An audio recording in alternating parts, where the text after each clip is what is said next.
Hey, hey, hey! What it do, baby? It's your boy Mr. Gojo, enfin, première vidéo YouTube. J'ai promis, j'ai fait, ici on parle pas dans le vent. En tout cas, on se retrouve aujourd'hui pour le 5e antagoniste sous-côté. C'est un petit peu particulier parce que je l'ai fait comme première vidéo alors qu'il y en a 4 qui sont déjà passés. Donc si tu me connais aujourd'hui, en description je vais mettre les 4 précédents antagonistes sous-côté. Le concept il part de quoi? C'est qu'à la base, je trouvais qu'on parlait toujours des mêmes antagonistes. Le Flamingo, Madara, Aizen, Griffith, John Liber. Et j'en avais marre. Et je trouvais qu'il y avait d'autres antagonistes qui méritaient tout autant cette lumière. Coup, trêve de bavardage, quand il faut y aller, il faut y aller. Notre 5e antagoniste se trouve dans le manga Jujutsu Kaisen. Son nom est Geto Suguru.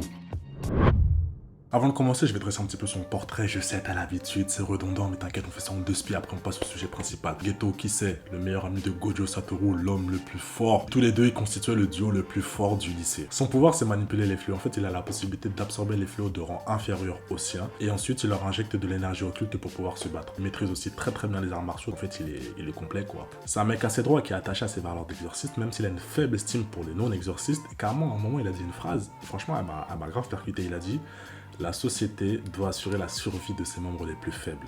Les forts doivent assurer la protection des faibles. Donc, les exorcistes doivent protéger les non-exorcistes. J'ai dit waouh.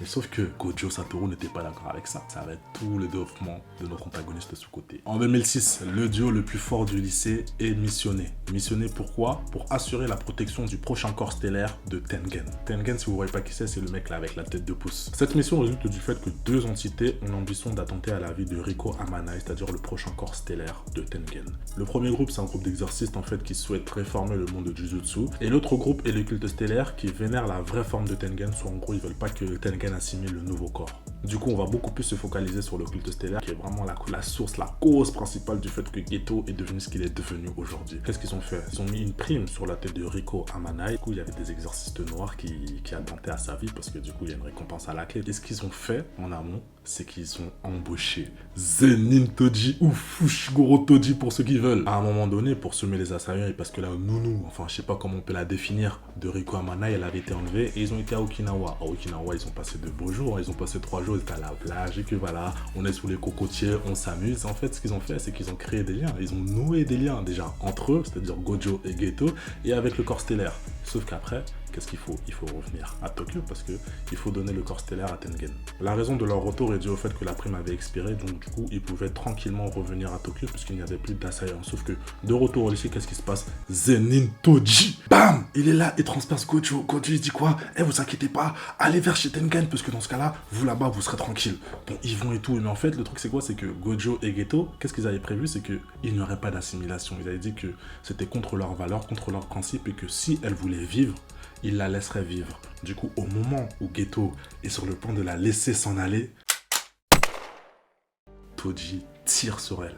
Du coup, on a un Geto qui reprend ses esprits, il va rejoindre directement Gojo. Gojo qui tient le corps inerte de la fille avec qui il a passé autant de temps, avec qui il a noué des liens. Et en plus de ça, derrière, t'entends quoi? T'entends le culte stellaire qui est en train de se réjouir de la mort de cette dernière. Gojo, il pète les plombs, il a 2 doigts d'oreiller. Sauf que Geto va l'arrêter, il va le dissuader de tuer toute cette personne-là en disant que c'est pas vraiment eux les responsables. Mais Gojo lui dit: mais est-ce que tout doit vraiment avoir un sens? Geto lui dit oui. Tout doit avoir un sens, surtout pour nous les chamans.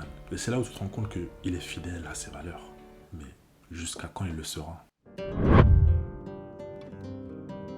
Suite aux événements de l'année passée, tu te rends compte qu'il commençait déjà à cogiter. Il se disait: mais pourquoi en fait les forts doivent être au service des plus faibles? Il n'y avait pas de sens pour lui. C'est là où tu vois que la discussion avec Yuki qu'il aura sera déterminante pour la voie qu'il va emprunter. Dans cette discussion, ils évoquent un tout petit peu leur vision du monde. Elle, ce qu'elle dit, c'est qu'elle n'est pas franchement en accord avec les institutions de la Jujutsu. Pourquoi? Parce qu'elle préfère s'intéresser aux causes plutôt qu'aux symptômes. Elle te dit que pour mettre fin au fléau, il y a 2 solutions. Soit on éradique totalement l'énergie occulte, soit tous les humains deviennent des chamans. Ce qui a immédiatement interpellé Geto. Sauf que lui, il a proposé une 3e solution. Pourquoi pas éradiquer tous les non-chamans? Bien que ce soit encore flou dans son esprit, il n'était pas encore prêt à passer à l'action. Il avait beaucoup de choses dans sa tête. Le désaccord avec Gojo sur la vision du monde, le culte stellaire, la discussion avec Yuki, puis le coup de massue qui scellera définitivement le chemin qu'il va emprunter. On a Geto Suguru en terminale. Il a une mission dans un village. Quand il arrive, il voit 2 petits exorcistes qui sont enchaînés, qui sont emprisonnés.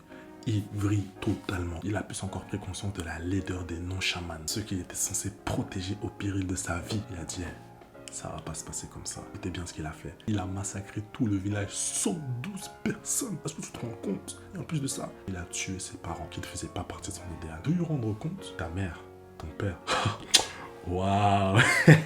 C'est trop gras. Il a donc choisi son camp, décidé de la voie qu'il allait emprunter, même si ça signifiait tourner le dos à son meilleur ami, Gojo Satoru, avec qui il constituait le duo le plus fort du lycée. Les adieux furent courts, mais intenses. Gojo lui dit, mais c'est absurde, tu peux pas te lever un matin et te dire que tu vas tuer tous les non-exercices. Geto, il lui dit, mais attends, toi t'es drôle, tu pourrais le faire pourtant. Première gifle. Il en rajoute, il dit, est-ce que t'es Gojo Satoru parce que t'es le plus fort, ou t'es le plus fort parce que tu es Gojo Satoru?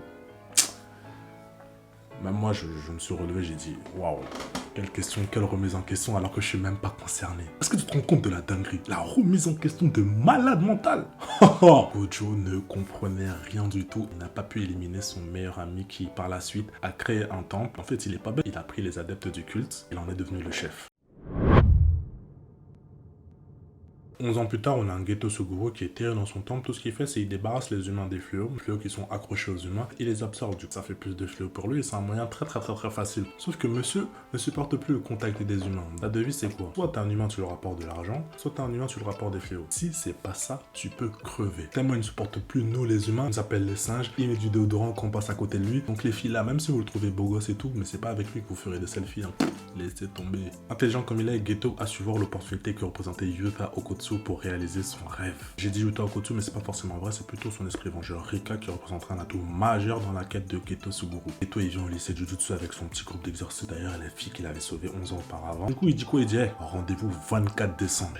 Il aime trop les rendez-vous, il aime trop les descentes, lui. 24 décembre, 31 octobre, ça sera quoi l'année prochaine? Le jour J, l'assaut est lancé. Il savait que le lycée isolerait Yuta. Il a foncé au lycée sans savoir que ça serait son tombeau. Le combat de Yuta Okotsu et Geto Suguru fut très intense. Petite parenthèse, le nunchaku que Geto il utilise là, c'est Maki qui l'utilise dans la saison 1. Geto l'a laissé au lycée et c'est Maki qui l'a récupéré. Mais tu vois, ça c'est des trucs, si tu regardes pas le film, si tu fais pas les connexions, bah tu peux pas le savoir. Geto finit très mal au point. C'est Gojo qui va mettre fin à ses jours. C'est assez tragique, je vous cache pas que ça m'a un petit peu touché. Hein. Je me suis dit, mais est-ce que si Gojo s'en était rendu compte un petit peu plus tôt, est-ce que les choses auraient changé? On pourra pas le savoir, ça fait partie du scénario. Je sais pas vous, du coup j'attends vos réponses en commentaire. Je trouve que Geto Suguru, je le comprends, même si je serais pas allé jusque là, mais je le comprends totalement. En fin de compte, c'est juste quelqu'un qui a suivi la voie qu'il trouvait juste. Il a pas voulu se faire endoctriner, c'est juste une question de point de vue en fait. Et le pire dans ça, vous savez ce que c'est? C'est que Monsieur Gojo, comme il n'a pas ramené le corps de Geto, ça a laissé à une certaine personne le temps, la possibilité, usurper l'identité de Geto Suguru et de prendre son corps. Et c'est...